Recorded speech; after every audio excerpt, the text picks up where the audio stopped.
souhaite un bon matin et un bon jour avec un programme très intéressant. Moi, je suis la directrice de l'Institut. Tout d'abord, j'aimerais vous transmettre les excuses du directeur de l'Institut Cervantes de Rabat et aussi président du cluster réuni Rabat, M. Javier Rabat, pour n'avoir pas pu assister à cette activité. Ce séminaire, qui s'inscrit dans le cadre du projet Europe-TEP 2 du ministère de la Culture marocain. Qu'est-ce que c'est unique? Unique, c'est le réseau des instituts culturels nationaux de l'Union européenne. Est un réseau regroupant les instituts culturels et de promotion de langues nationaux de l'Union européenne, avec une coordination entre les institutions à Bruxelles et des groupes en cluster dans les différentes villes du monde. D'améliorer et de promouvoir la diversité culturelle et linguistique et la compréhension entre les sociétés européennes et de renforcer les dialogues et la coopération avec les pays hors d'Europe. Ce projet Europe-TEP a commencé en janvier 2018 en collaboration avec les bibliothèques et médiathèques des centres culturels européens en partenariat avec la Direction régionale de la culture de Salé, Rabat et Kenitra du ministère de la Culture marocain. Ce projet a commencé comme une exposition itinérante, de livres dans les différentes langues des centres culturels et uniques, Institut français, Goethe-Institut, Institut Camões et Institut Cervantes, adressé aux enfants et aux jeunes en incluant aussi des livres en arabe. Parallèlement à cette exposition de livres, nous avons organisé un programme d'activités autour du livre et de la lecture du janvier au juin 2018. Deux choses. La première des choses, c'est le partenariat qui nous a réunis avec les instituts étrangers. Nous sommes fiers de ce partenariat. Le projet, il a commencé petit, nous espérons qu'il va continuer dans le temps, qu'il y aura beaucoup plus d'éditions dans l'avenir et qu'il va s'élargir à d'autres objectifs. L'année dernière, il n'y avait que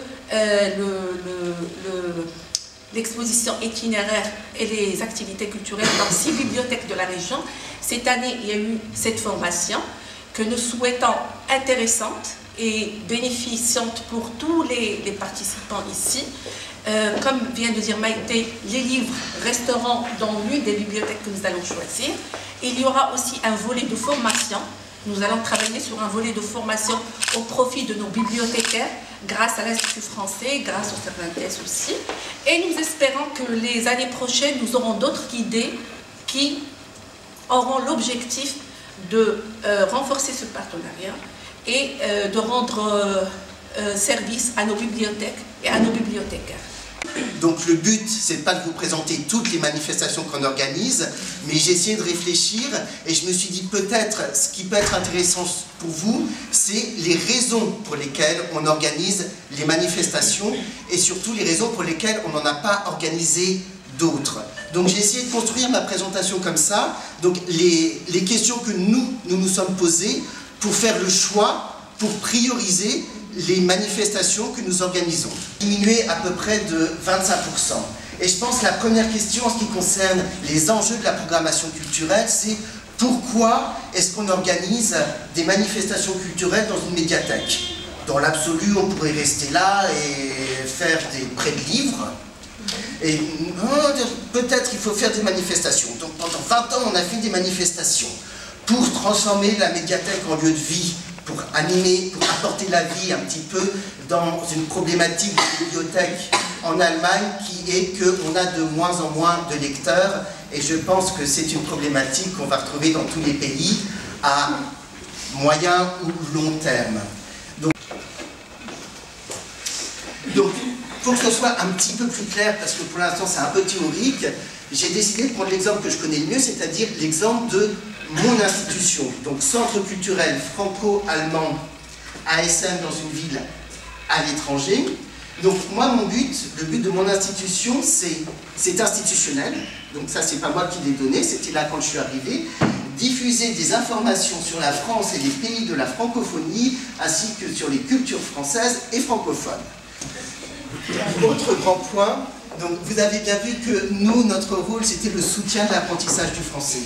On ne peut pas donner des cours de français à tout le monde, par contre, là où on peut aussi agir, c'est sur la formation pour les professeurs. Et on a la chance d'avoir l'organisme qui forme les professeurs de français de la région qui est dans notre ville. Donc avec eux, on développe aussi des thèmes de formation en fonction de leurs besoins. Par exemple, on s'est vu il y a 2 semaines et ils m'ont dit, bah, nous, avec les professeurs en formation, le problème c'est comment est-ce qu'on peut, dans les premières classes d'apprentissage, faire des cours de communication, comment est-ce qu'on peut utiliser la communication dès la première année d'apprentissage du français. Bah, c'est le thème de l'année prochaine. Donc vraiment, ne réfléchissez pas toujours à ce qui vous intéresse, à ce que vous voudriez faire, mais réfléchissez à vos partenaires en partant du principe que c'est eux qui vont remplir vos salles, et pensez toujours à demander à vos partenaires ce que eux les intéresse. Et vous allez voir, ça vous supprime aussi beaucoup de travail parce que les thèmes arrivent quasiment tout seuls. Après, c'est de l'organisation. Si vous avez tout plein de manifestations sur un public que vous ne voulez pas atteindre, il va falloir retravailler, il va falloir redéfinir les cibles. Et si vous avez tous les publics qui vous intéressent, c'est que déjà vous faites du bon travail et vous pouvez continuer comme ça. Et il n'y a pas de bon ou de mauvais public, mais par exemple, nous on a la chance d'avoir une école maternelle franco-allemande. Donc je pense que pour vous, par exemple, dans le soutien de l'apprentissage de la lecture, les jeunes publics, ou pour l'Institut français d'ailleurs ici, les tout jeunes publics, ça peut être une cible très, très importante. Pour moi, moins, parce qu'il y a déjà une institution qui s'en occupe. Donc c'est pas que c'est pas important, c'est que le travail est déjà fait. Et comme on n'a pas le temps, on ne va pas faire le travail 2 fois. Les retraités, alors moi ils sont importants parce que c'est aussi des gens qui viennent chez moi, donc il faut faire attention de proposer des offres qui les intéressent. Par contre sur le long terme, c'est des gens qui sont moins importants que les étudiants par exemple. Parce que nous, si les jeunes n'apprennent pas le français en Allemagne, dans 20 ans on peut fermer. Et mes retraités, dans 20 ans, ils ne seront plus là. Donc, premier tableau, c'était replacer vos manifestations en haut et la population cible sur le côté. Vous pouvez faire la même chose sur les thématiques et les formats.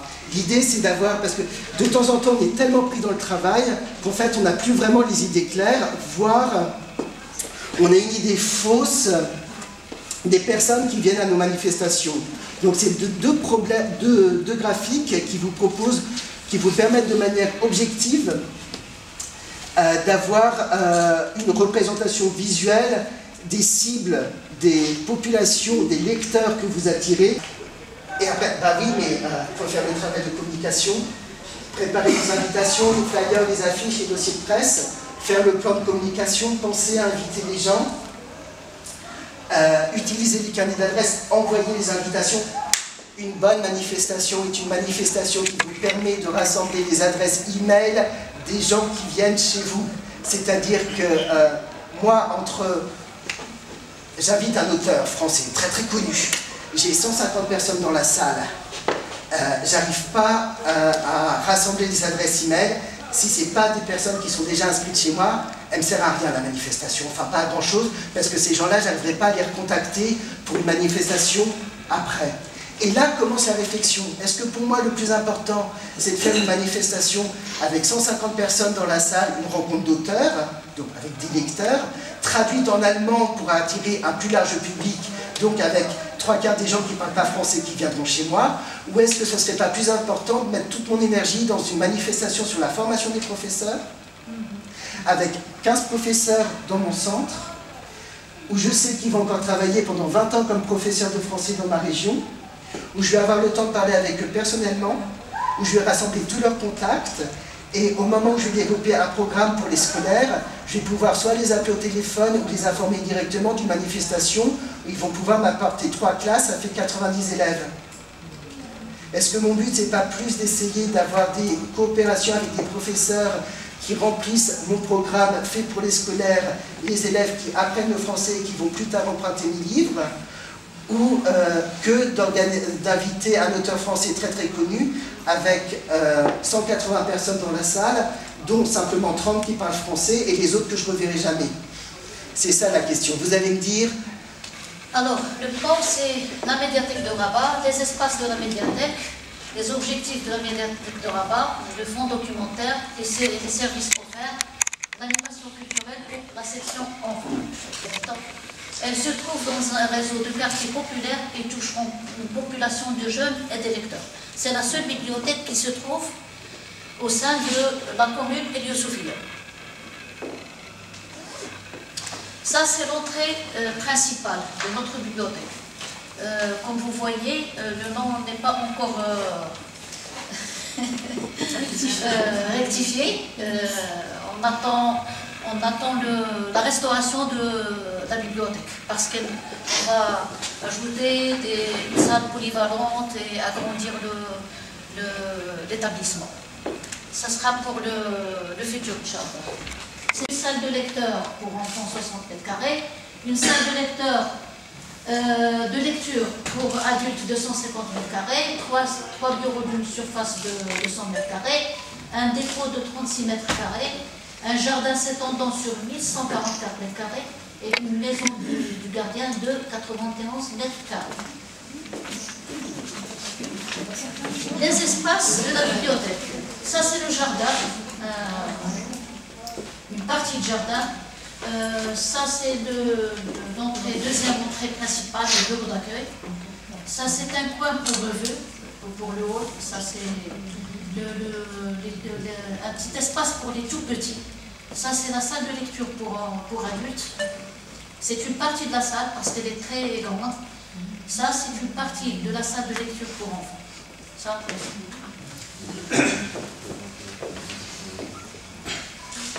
alors, les objectifs de la bibliothèque. Mettre à la disposition du public le plus grand nombre de livres, de périodiques et d'autres documents. Aider l'utilisateur à être au courant des progrès de la technologie et de la science. Créer et développer le goût de la lecture chez les enfants. Sensibiliser à l'importance de la lecture nationale et étrangère. Développer chez les enfants une équipe vis-à-vis au livre. Notre fonds documentaire est le point fort de la médiathèque est celui de l'accès direct au fonds documentaire. Celui-ci, constitué de 6456 documents, dont 3118 titres en arabe et 3338 titres en français. Il est alimenté constitutionnellement et principalement par le ministère de la Culture et de la Communication et par des dons privés. Vous remarquez ici qu'on a beaucoup plus de livres étrangers qu'en arabe parce qu'on a beaucoup de dons privés. C'est pour cela. De fournir aux enfants l'information dont ils ont besoin et de faire connaître le contenu de l'ensemble du fonds documentaire. Faire vivre la bibliothèque dans notre commune.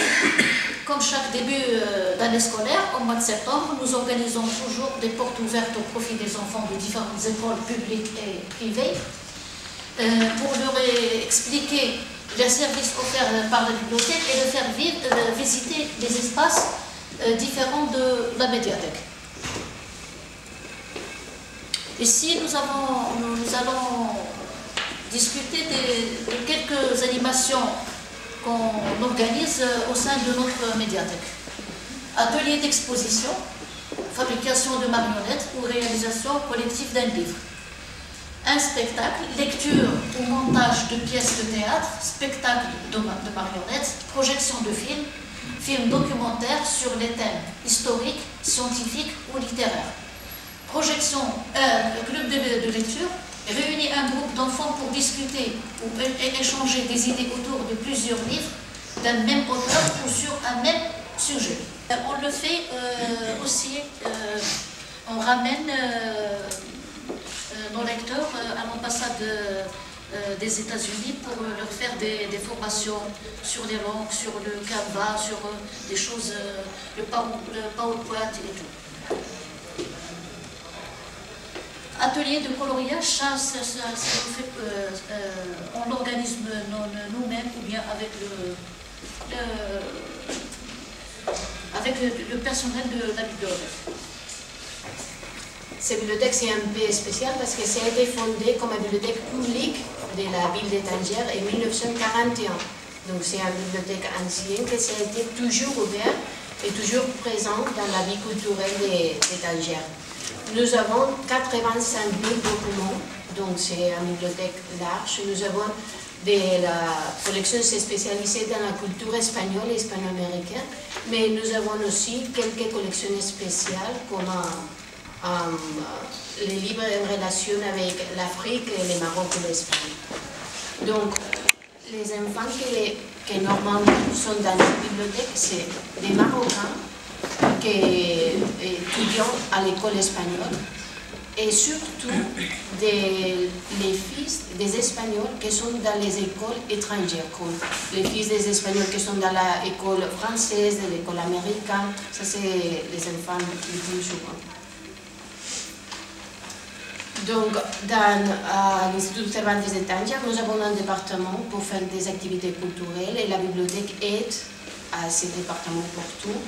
On organise des expositions et comme ça, mais la bibliothèque, nous-mêmes, on fait des petites activités dans la bibliothèque pour les enfants. Ça, c'est les points pour les BD et pour les romans, pour les jeunesses. Donc, après quelques changements, nous avons vu la nécessité d'offrir quelque chose de différent dans la bibliothèque pour les enfants. Et on a commencé donc en 2015 à organiser régulièrement des activités.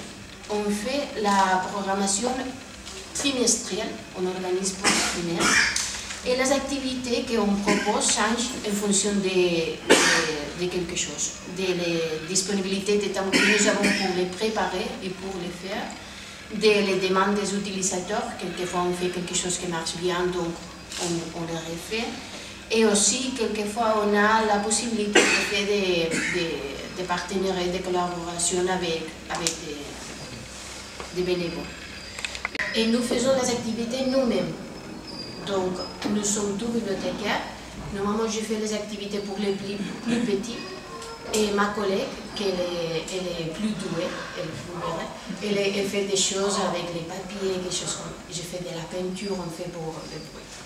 Donc, parfois, ça arrive, à cause du matériel qu'on a besoin ou à cause des collaborateurs, on demande de payer pour l'activité. J'ai mis les activités qui sont payantes et c'est comme ça. Donc, pour l'organisation des activités, ce qu'on a fait, c'est qu'on a divisé les activités en fonction de l'âge auquel sont dirigés. Nous avons ça s'appelle los pequeños lectores, les petits lecteurs, c'est pour les plus petites, et los talleres, les ateliers. Ça c'est en espagnol, en anglais, en français et en portugais. Donc ça c'est pour tout le monde ici. C'était pas préparé. Hein. Il nous manque l'arabe. Il nous manque l'arabe. Il manque l'arabe.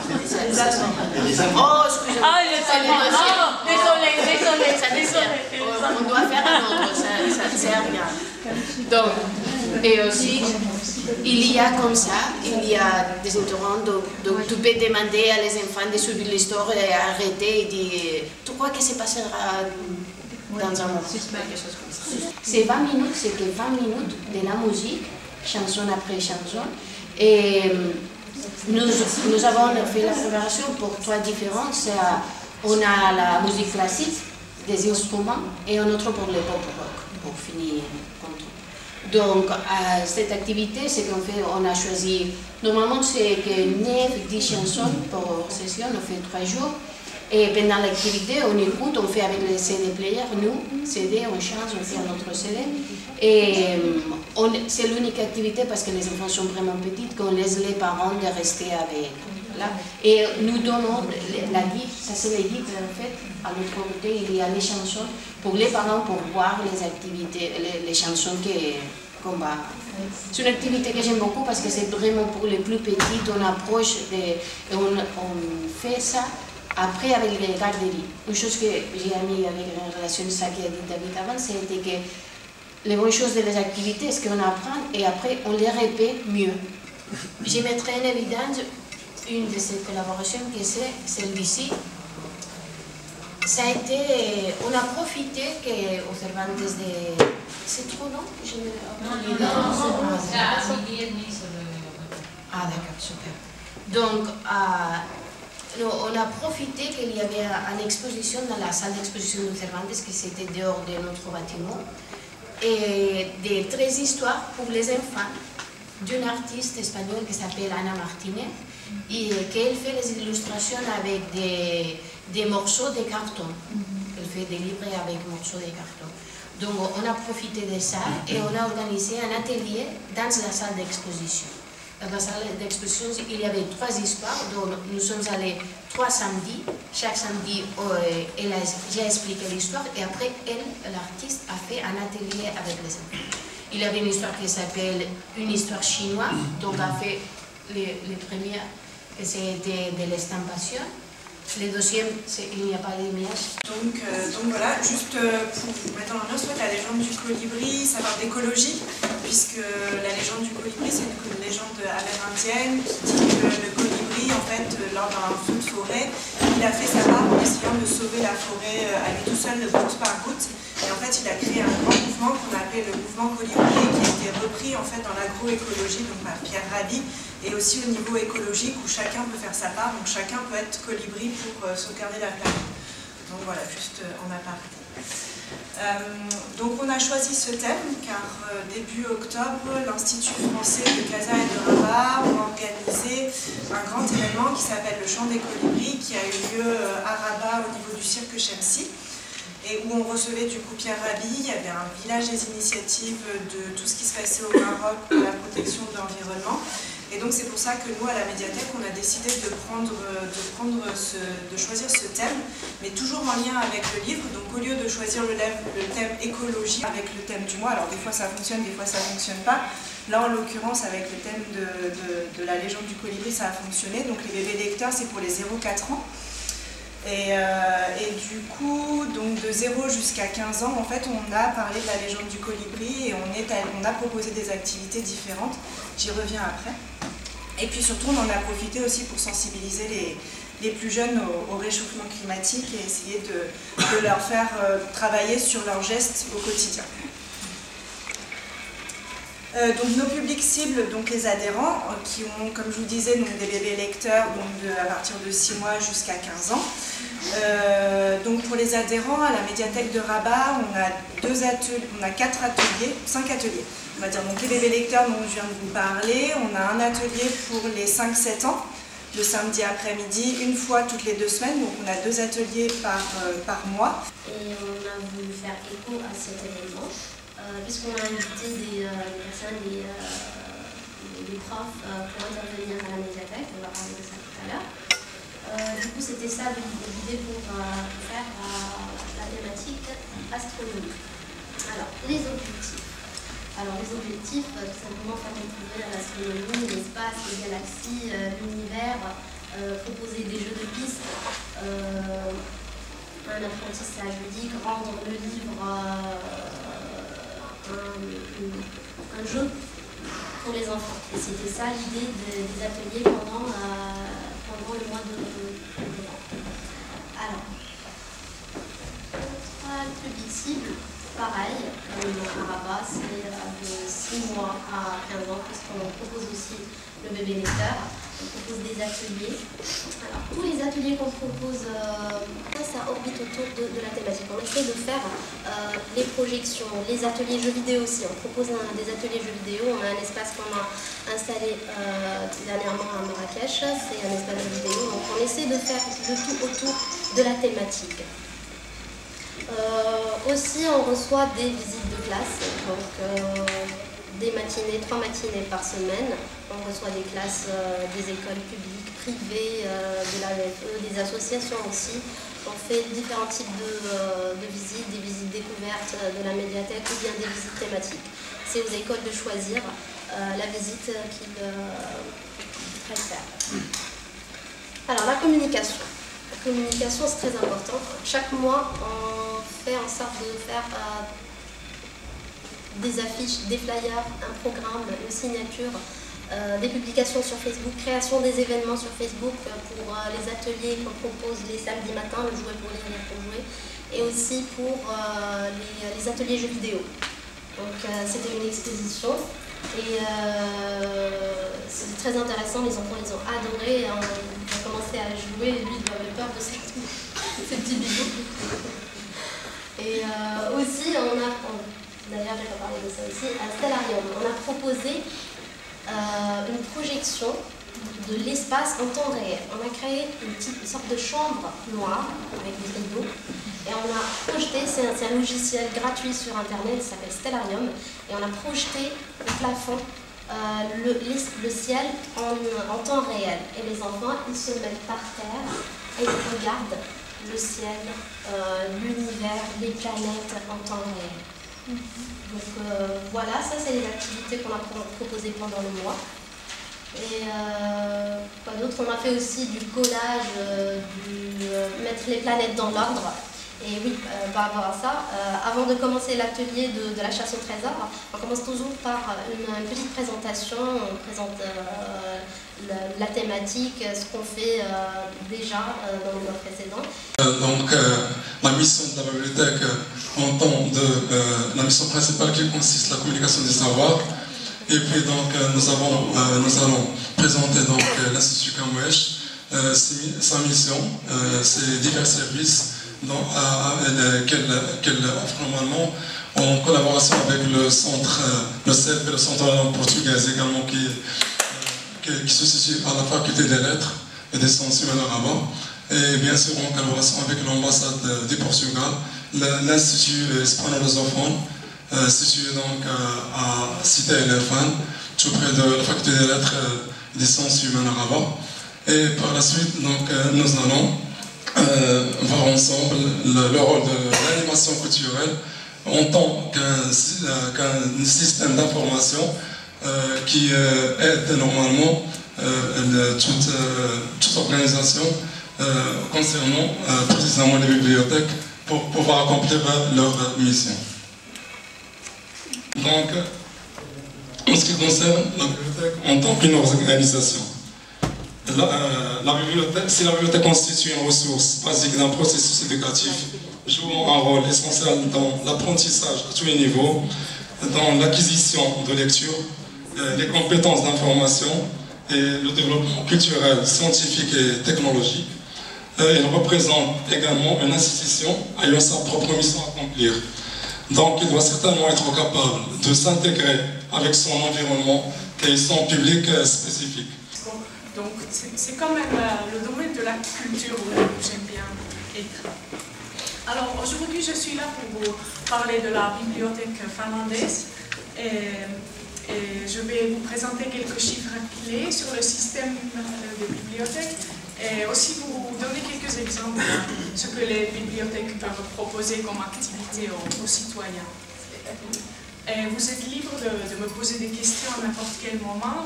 Si je ne sais pas vous répondre tout de suite, ce qui peut être le cas, je vais poser la question à mes collègues en Finlande et revenir vers vous plus tard.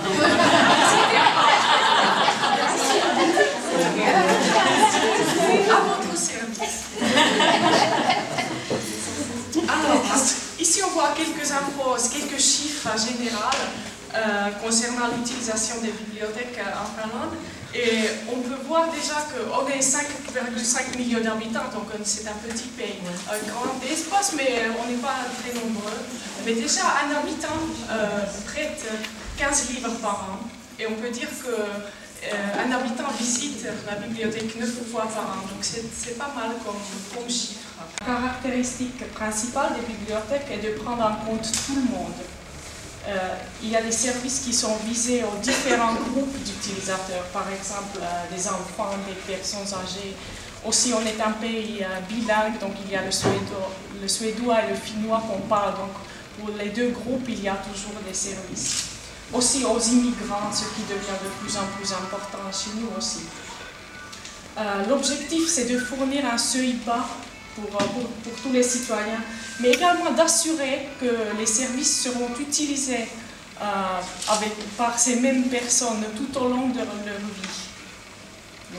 La lecture et la littérature restent quand même des éléments essentiels des bibliothèques et les méthodes de promotion de la lecture doivent être constamment développées. Comme je viens de mentionner, il y a une loi sur la bibliothèque et les services sont garantis par la loi. La nouvelle loi sur les bibliothèques est entrée en vigueur au début de 2017 et la première loi a été adoptée déjà en 1928. L'accès est facile aux bibliothèques et le niveau est élevé. C'est les municipalités qui offrent un service de qualité et les citoyens les utilisent. Et peut-être c'est aussi le manque de bibliothèques scolaires. Comme il y a des bibliothèques dans chaque municipalité, on les utilise.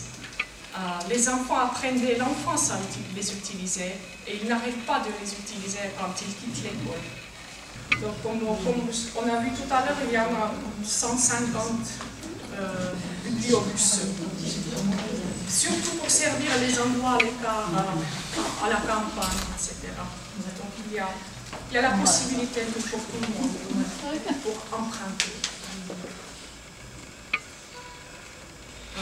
Pour suivre le rythme d'une société dynamique, les bibliothèques sont devenues des salons multimédia publics et offrent aussi de nouveaux services.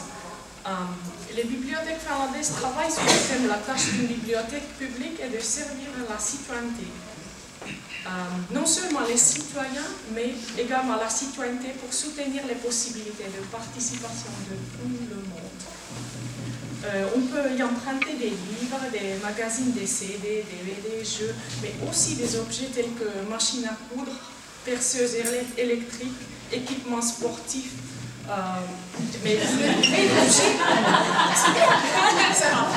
prix d'objet est marginal, mais